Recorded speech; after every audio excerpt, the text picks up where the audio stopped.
This is Charter Local Edition. I'm Brad Pomerance, and we are joined today by Thomas Wong. He is a director with the St. Gabriel Valley Municipal Water District. I have to say that if you look at the numbers coming out of your district in terms of water conservation, they look pretty good. Yeah. So your district covers Alhambra, Azusa, Monterey Park, and Sierra Madre. With regard to Alhambra and Azusa, both jurisdictions beat water conservation targets that they had set. Monterey Park just missed it. Sierra Madre numbers are not out, but overall not bad. Yeah, and we're seeing that that's the case across the state. Right. If you look at the statewide average, we've actually exceeded the governor's 25% cutback target. Most communities are doing their job to try to cut back on water use, but there's some places that haven't done quite as good of a job, and they need to kind of come. But it's pretty remarkable if you look at, for example, Alhambra. Alhambra had a 24% reduction target. It got to 28.5%. Azusa, a 20% reduction target, 26.8%. Even Monterey Park at 20% just missed it at 18.8%. Still impressive. Yeah. What's going on? What's working? I think the messaging and the media kind of pounding people in the communities about this has helped. July having a little bit of cooler weather and a little bit of rain probably helped a little bit. When the August numbers come out, we'll probably see a little bit of a dip in terms of the conservation targets because it's a lot hotter and drier in August. But by and large, most people know we're in a drought. They understand we have to do our part to cut back. A lot of people have stopped watering their lawns, some out of laziness, but some have been very, very intentional about how they can cut back their water. Like when I had dinner with my parents the other week. It's a focus group of two. Yeah, and it's an important focus group. They keep telling me they're putting buckets all over in their shower and capturing the water when they wash vegetables now and they water the plants. And so they're trying to be proactive. And I think it's very common among our community members, seeing them try to be more proactive with their water use. I want to ask you, though, and make a comparison between Monterey Park and Alhambra, which are right next to each other, I believe. Yeah. And again, I cast no aspersions on either. But Monterey Park savings were about 19%, and Alhambra savings were about 29%, a 10% swing. Why do you think that is? I think there's different approaches the cities have taken, but there's also, depending on what the baseline was, the 2013 levels. That's true. Alhambra, I would guesstimate, probably started off at a higher usage, which is why they were mandated to cut back 24% instead of 20. Right. So it's almost counterintuitive in a way. I want to talk about a grant that your district recently received. I'm sure there's a lot of pride behind landing that grant. And in talking about it, I want to kind of drill in on the details of what it's for. Tell us about the grant that was awarded for water and energy conservation. So just a couple weeks ago, it was announced from the Department of Water Resources that our district— That's California's Department of Water Resources had issued a number of grants to different water agencies and other entities throughout the state to help promote water and energy conservation.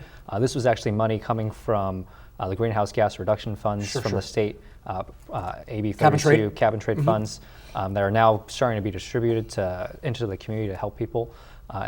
So we applied for the grant. This is actually our first grant ever received by the water district. Our water district. First time. So the last few years we've been trying to be more proactive about going after grant monies like this. So this was the first time we've won and first big one we've got, and it'll help us expand our rebate programs for in-home appliances that are water savings. And let's talk about that. The grant is almost $232,000, which is nice. And you said it, the focus of this grant is not artificial turf. It's not drought-tolerant plants. It is efficient appliances. And it seems to me, sir, that maybe that's where we should be focusing, is on appliances. I mean, I recently learned 28% of all water usage is toilet flushing. Yeah. That's a big number. Yeah, I mean, you look around, just go about your daily life and you can see where you spend the water. I mean, your toilet, your sinks, your showers, and then your dishwasher and your sinks for washing your dishes. Those are huge uses of water, especially when you get into lower income communities. that don't necessarily have lawns. Right. That's their only water use. They Right. don't have lawns that they're watering, and so how do we help those kind of communities? At the same time, our flush is flushing less than we used to. I mean, in the 90s, we're at 5 gallons. Today, we're just under 2 gallons. We're looking to get under 1 gallon, which is all good news. How will you use this money to get those water efficient washing machines, dishwashers, toilets, I think, as well, into your community? We've actually had these programs, these rebate programs, going for a number of years now. We've been giving away high efficiency toilets, low flow toilets for over a decade now, and we're looking to turn that into more of a rebate program. Our irrigation controller rebate has been in the work. It has been kind of going out for about a year now. Our washing machine rebate, high efficiency washing machine rebate, has been going on for about 2 years. So we've been trying to get it out there. We're limited in our funds, and so this grant money will come in and help allow for more rebates to be given out, and we'll be doing our job, our work to try to get the word out more. But I think demand is kind of growing as more important people realize that this is an opportunity for them to save money and water. I want to ask you about automatic toilets, and forgive me, audience, but these are important topics. So I read recently that automatic toilets, while at first glance would seem to be water savers, probably are not. I saw there was a study done in Tampa a few years back, and that study showed that automatic toilets use 50% more water per day than non-automatic. And look, you know, we're both gentlemen, forgive me again, but we've walked up to urinals and they flush before anything happens. Yeah. And so is that something we should be looking at through these rebate programs, removing automatic flush in favor of maybe waterless urinals? Yeah, so I mean, we actually have, just this past year, we started a waterless urinal rebate program for some of the local businesses in our district. Those are things we'd like to encourage, and this grant will also help us to do that.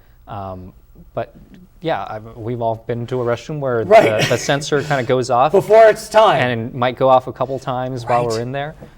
So those technologies, I think you'll start to see improve, along with many other technologies that we use that are going to be more and more water efficient. And as time goes on, as these new innovative kind of technologies come into play, we'll see and get to learn which ones actually do help us save water, which ones don't. And you'll start to see things sort themselves out. So you represent the San Gabriel Valley. Are any of your communities actually next to the foothills? Sierra Madre is. Okay. And Azusa. Okay, so we know what happened to those foothills over the last couple of years. They burned. Yeah. And California's been burning. And if we're lucky, or maybe not, we may see a really wet winter. Yeah. The El Nino coming could be massive.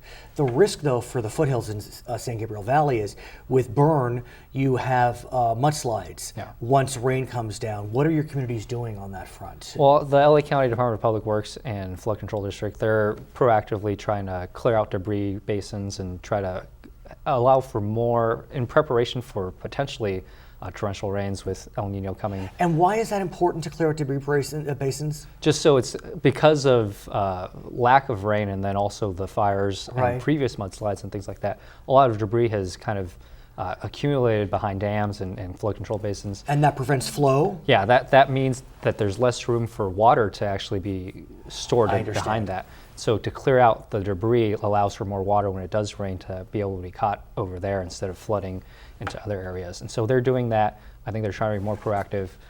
Many of us in the water industry, we can't count on El Nino necessarily bringing torrential rains. And even then, if it does actually happen though, we'll see very quickly people move from complaining about not having enough water to having too much water and mudslides. And so there's always going to be issues we have to deal with. It is America. We're always complaining about something. His name is Thomas Wong. He is a director with the San Gabriel Valley Municipal Water District. My name is Brad Pomerance, and you are watching Charter Local Edition.